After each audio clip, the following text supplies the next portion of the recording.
Jammalamadugu MLA మాజీ మంత్రి ఆదినారాయణ రెడ్డి గారి తనయుడు షాడో ముఖ్యమంత్రి నారా లోకేష్ గారికి అత్యంత సన్నిహితుడైనటువంటి సుధీర్ రెడ్డి గారు డ్రగ్స్ తీసుకుంటూ గంజాయి సేవిస్తూ పోలీసులకు పట్టుబడ్డాడనేటువంటి వార్తలు మనందరం చూస్తున్నాం. ఈరోజు ఆంధ్రప్రదేశ్ రాష్ట్రంలో పూర్తిగా ప్రభుత్వం డ్రగ్స్ మరియు గంజాయి మాఫియా చేతుల్లోకి వెళ్లిపోయింది.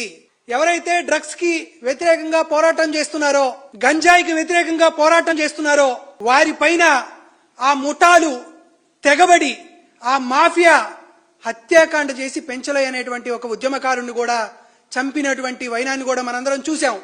ఎందుకంటే గంజాయి అంటే కాస్త మన్యం ప్రాంతంలోనో మరొక ప్రాంతంలోనో దొరకచ్చు, కానీ డ్రగ్స్ మన భారతదేశంలో దొరకవే. డ్రగ్స్ ఖచ్చితంగా విదేశాల నుండే దిగుమతి అవుతాయి కదా. విదేశాల నుండి వస్తున్న వారెవరో డ్రగ్స్ తీసుకొచ్చి తెలుగుదేశం పార్టీకి సంబంధించి కూటమి నేతలకు సంబంధించినటువంటి వ్యక్తులకి అందిస్తేనే వారు సేవిస్తారు. ఎవరు సుధీర్ రెడ్డి గారికి విదేశాల నుండి డ్రగ్స్ తీసుకువచ్చారు? కూటమి నేతల్లో ఎవరెవరు విదేశాలకు వెళ్తున్నారు? విదేశాల్లో ఉన్నటువంటి డ్రగ్స్ మాఫియాతో ఎవరెవరికి లింకులు ఉన్నాయి అనే పైన స్పష్టత రావాలి. వాటిపైన ఖచ్చితమైనటువంటి విచారణ జరగాలి. గతంలో ఏపీ అంటే ఆంధ్రప్రదేశ్ అనేవాళ్ళు, ఈరోజు ఏపీ అంటే అడ్డా ఫర్ పెడ్లర్స్ అంటున్నారు. గంజాయి నిర్మూలనకు, డ్రగ్స్ నిర్మూలనకు ప్రజల్లో తీవ్రమైనటువంటి అవగాహన తెలుగుదేశం పార్టీ కల్పించిందని ఇప్పుడే హోంమంత్రి గారు మాట్లాడే మాటలు విన్నాం. అమ్మ, ప్రజలందరికీ మీరు అవగాహన కల్పించడం దేవుడి సంగతి.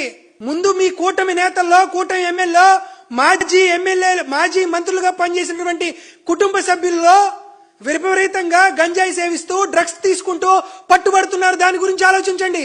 నిజంగా తెలుగుదేశం పార్టీ టీడీపీ అంటే తాగుబోతూ డ్రగ్స్ పార్టీ లాగా తయారైంది, కానీ ప్రజాస్వామ్యబద్ధంగా ఉండేటువంటి పార్టీగా ఉందా?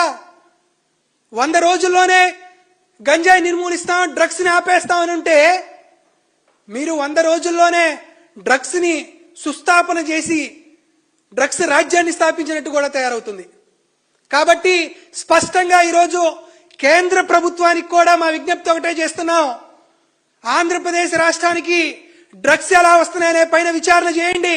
కూటమి నేతల్లో ఎవరెవరు ఎక్కువ సార్లు విదేశీ పర్యటనలు చేశారు, రహస్యంగా ఎవరెవరు విదేశాలకు వెళ్లారు, రహస్యంగా విదేశాలకు వెళ్లి ఏ డ్రగ్స్ మాఫియాని కలుస్తున్నారు, వారి ద్వారా ఏ ఛానల్ ద్వారా డ్రగ్స్ ని ఆంధ్రప్రదేశ్ రాష్ట్రానికి తీసుకొస్తున్నారు, ఇక్కడ యువతని మత్తులో ముంచి డ్రగ్స్ మాయలో పడేసి వారి భవిష్యత్తుని ఎవరైతే వ్యాపార పరంగా చేస్తున్నారో అంశాన్ని ఖచ్చితంగా విచారణ జరగాలి.